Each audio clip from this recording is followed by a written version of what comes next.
हमारे डिफेंस के सभी सर लोगों को राम राम सर, जय Hind sir, very good morning sir. SBI clerk का नोटिफिकेशन आ गया है। मैंने एक वीडियो किया था सर जहां पे एसबीआई क्लर्क का बहुत डिटेल मैंने आपको बताया था और बहुत सारे डिफेंस के हमारे सर लोगों ने उसे बड़ा अप्रिशिएट किया, बहुत अच्छे से चीज़ों को समझा।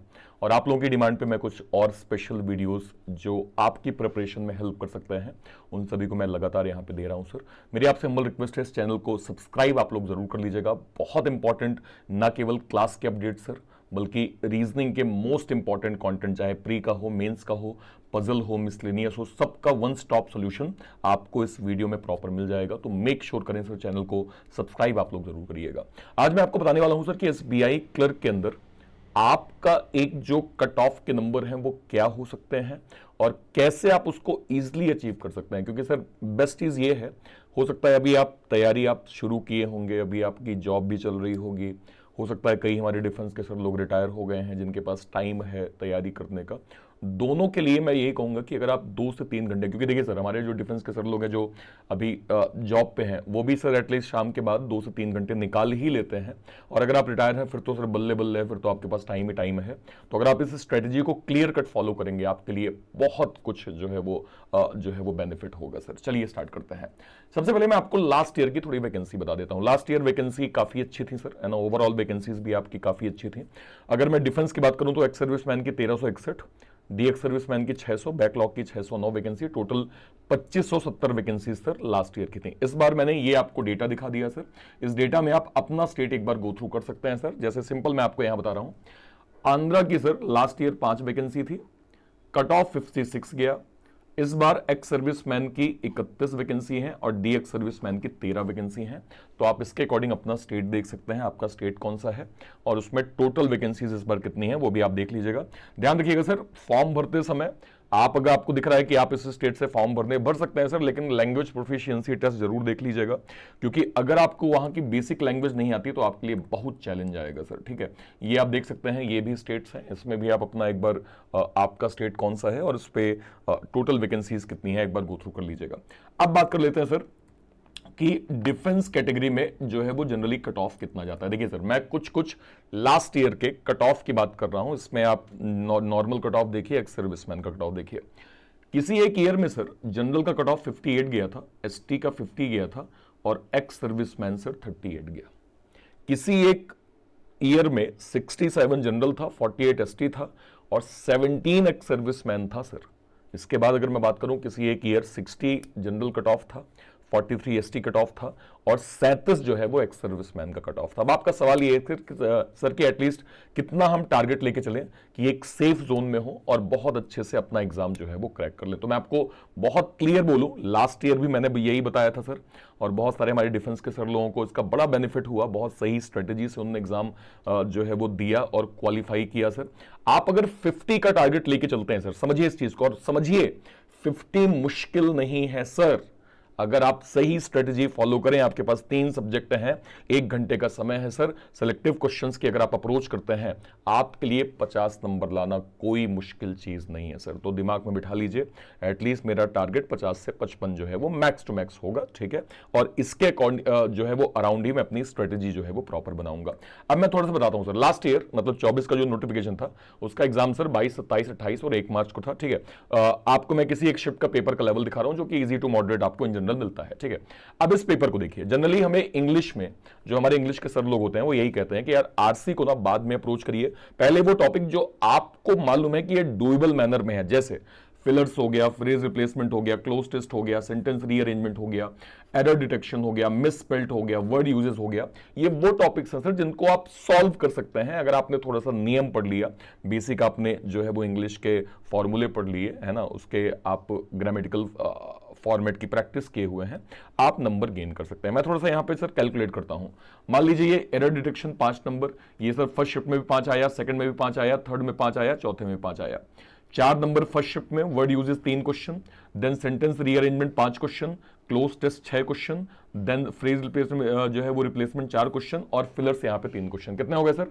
5 4 9 3 12 5 17 6 23 4 जो है वो कितना, 5 4 9 3 12 12 5 17 17 5 22 22 4 26। देखिए 26 नंबर अगर मैं यहां पे कैलकुलेट करूं, मैं कह रहा हूं 26 नंबर का मैंने आपको एक टारगेट दिया, मान लेते हैं 26 में आपसे कई सारे क्वेश्चन गलत हो गए, क्या आप सर इस कंप्लीट चारों शिफ्ट के पेपर में 16 से 18 गेन कर सकते हैं?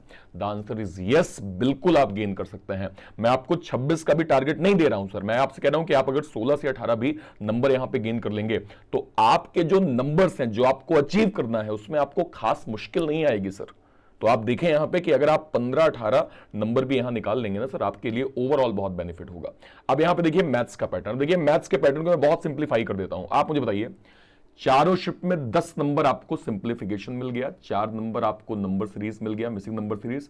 डीआई के 10, 11, 15 और 10 चारों शिफ्ट में आपको मिल गए, और अर्थमेटिक के 11, 14 क्वेश्चन मिल गया। थोड़ा दिमाग लगाइए, सिंप्लीफिकेशन 10 क्वेश्चन, ऐसा तो है नहीं कि आपसे कोई ना बने या फिर आपसे सिर्फ 1-2 बने सर, ये तो मेन है जो कि स्पीड मैथ्स का पार्ट है। नंबर सीरीज 4 क्वेश्चन, चलिए 1-2 क्वेश्चन भी आपने सॉल्व कर लिया। डीआई आपको 10 क्वेश्चन मतलब 2 डीआई या फिर 3 डीआई कम कम नंबर्स की, 15 में तो समझ में आ रहा है कि कम से कम 3 डीआई तो आई है।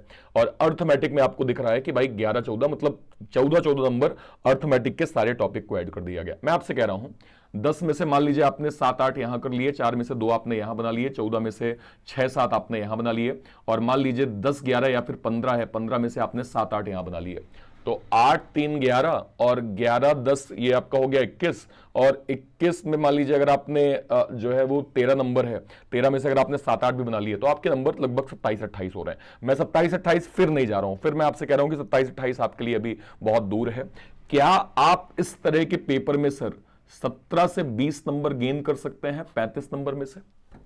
क्या आप 17 से 20 नंबर गेन कर सकते हैं? The answer is yes. आप खुद सोचिए ना सर कि सिंप्लीफिकेशन 10 क्वेश्चन है, चलिए आपसे 10 नहीं बना सर, उसका अगर मैं आधा भी ले लूं, ऐसे मैं अर्थमेटिक में कहूं 14 नंबर आया, 14 आपसे नहीं बना सर, उसका मैं आधा भी आसपास ले लूं सर, और ऐसे डीआई अगर 11-15 नंबर आ रही है सर, तो अगर आप ओवरऑल इसको थोड़ा सिस्टमैटिक तरीके से देखेंगे तो आप 17-20 नंबर यहां भी गेन कर सकते हैं सर, जो कि अच्छे नंबर हैं आपके ओवरऑल कट ऑफ को क्लियर करने के लिए सर। और लास्ट में अगर मैं देखूं सिटिंग और पजल या फिर रीजनिंग, देखिए रीजनिंग में चूंकि मेरा सब्जेक्ट है सर, इसको मैं बहुत अच्छे से आपको बता सकता हूं कि मान लीजिए जैसे एज ए टीचर मैं भी आपसे कहता हूं कि शुरू में आप सिटिंग पजल को टच मत करिए। देखिए पहले शिफ्ट में 8 क्वेश्चन, 12 क्वेश्चन, 5 क्वेश्चन, फिर 10 क्वेश्चन। सिटिंग अरेंजमेंट पहले शिफ्ट में 10 क्वेश्चन, सेकंड में 5 क्वेश्चन, थर्ड में 10 क्वेश्चन, चौथे में आपके 9 क्वेश्चन। अब कौन कौन से टॉपिक पहले आप टच कर सकते हैं? देखिए सिलॉग एकदम पक्का पकाया सवाल होता है सर, बेसिक कॉन्सेप्ट क्लियर, आपका जो है वो क्वेश्चन आराम से बन जाएगा। सीरीज मतलब या तो लेटर सीरीज होगी, या तो नंबर सीरीज होगी, या तो अल्फा न्यूमेरिक सीरीज होगी, या तो वर्ड की सीरीज होगी, या तो डिजिट की सीरीज होगी। एटलीस्ट आपसे ये ऐसे टॉपिक हैं सर जिसमें आप बहुत अच्छे मार्क्स जो हैं वो प्रॉपर गेन कर सकते हैं। इसके बाद इनइक्वालिटी 3 क्वेश्चन पके पकाए।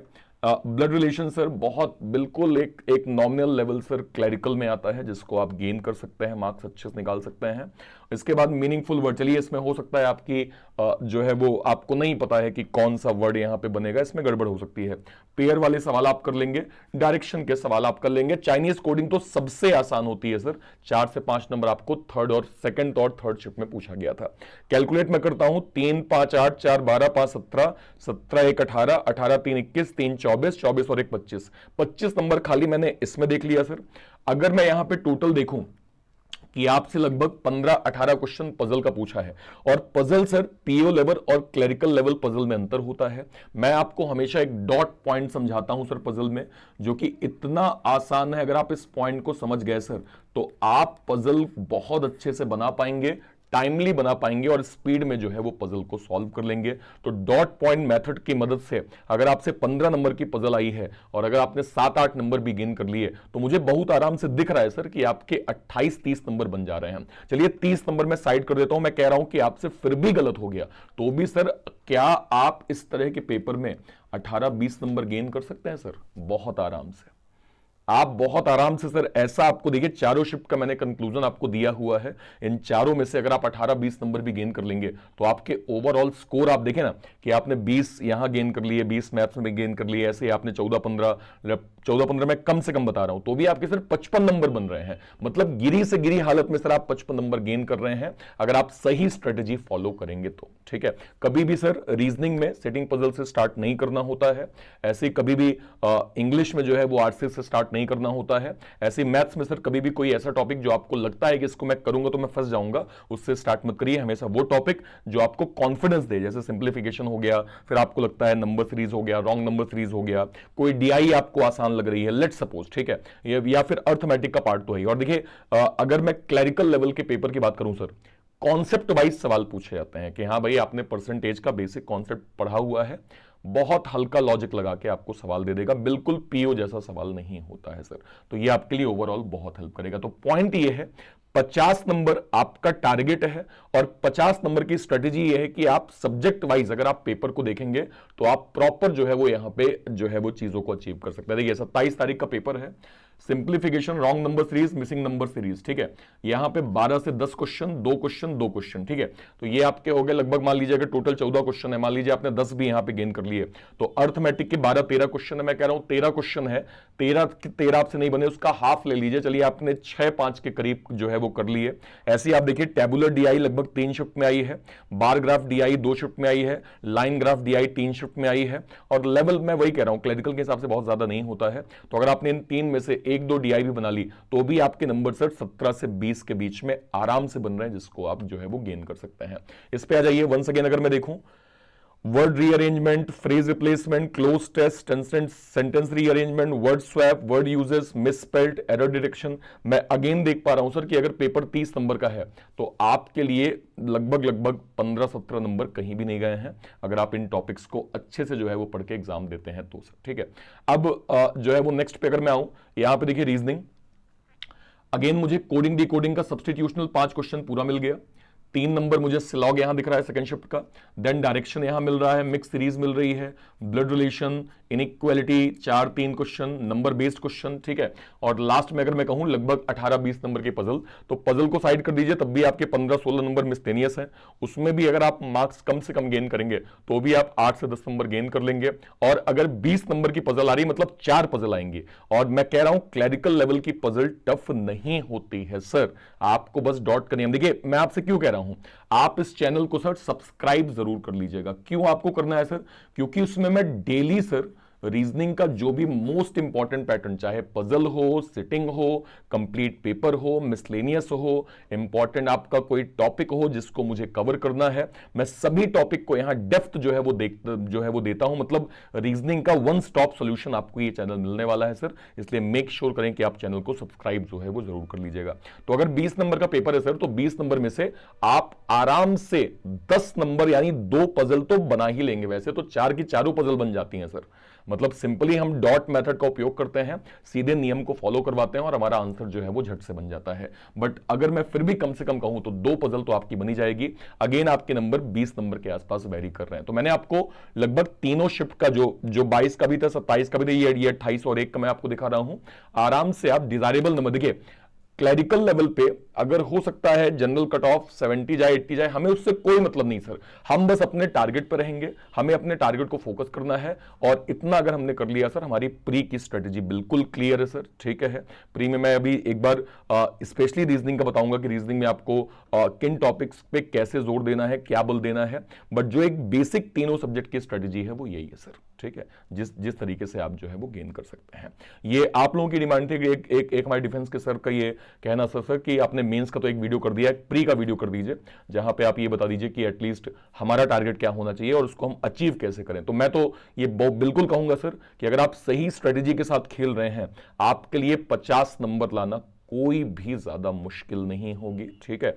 और लेट सपोज एक सिचुएशन में और लेता हूं कि सर पेपर का लेवल ही हार्ड हो गया, तो पेपर का लेवल हार्ड है तो वो आपके लिए थोड़ी है सर, वो तो सबके लिए है भाई। अगर पेपर का लेवल हार्ड होगा तो जनरल वालों की भी कट ऑफ कम जाएगी ना सर, फिर उतनी थोड़ी रह जाएगी, ठीक है। फिर वो एसटी में भी जाएगा, एससी में भी जाएगा, फिर आपकी कैटेगरी में भी जाएगा सर, ठीक है। तो इन जनरल अगर कुछ अलग हुआ तो भी उससे आपको टेंशन नहीं लेनी है, क्योंकि आपका फिर नंबर, और जैसे मैंने दिखाया कि भाई उस जो है वो शिफ्ट में जनरल का 67 था और जबकि एक सर्विसमैन का 17 या 18 कट ऑफ गया था, तो ये सिचुएशन भी आती है। तो मैं एक सेफ जोन में लेके चल रहा हूं कि हाँ भाई 50 नंबर का मेरा टारगेट है, तो फिर मुझे निश्चिंत होकर नेक्स्ट लेवल पे तैयारी करनी है, मुझे बीच में कहीं भी कोई लोड जो है वो नहीं लेना है, ठीक है। आई होप सर आपको ये वीडियो बहुत अच्छे समझ में आ गया होगा, आपको इसकी स्ट्रेटेजी क्लियर हो गई होंगी। कोई भी डाउट होता है सर वीडियो के कमेंट सेक्शन में जरूर बताइएगा, और आप किन टॉपिक्स पे वीडियो चाहते हैं ये भी आप मुझे कमेंट सेक्शन में जरूर बताइएगा सर, ठीक है। इस चैनल को आप लोग सब्सक्राइब जरूर कर लें, क्योंकि इस पे रीजनिंग के सारे अपडेट्स मैं आपको रेगुलर देता हूं, ठीक है। Till then thank you so much sir, जय हिंद, थैंक यू।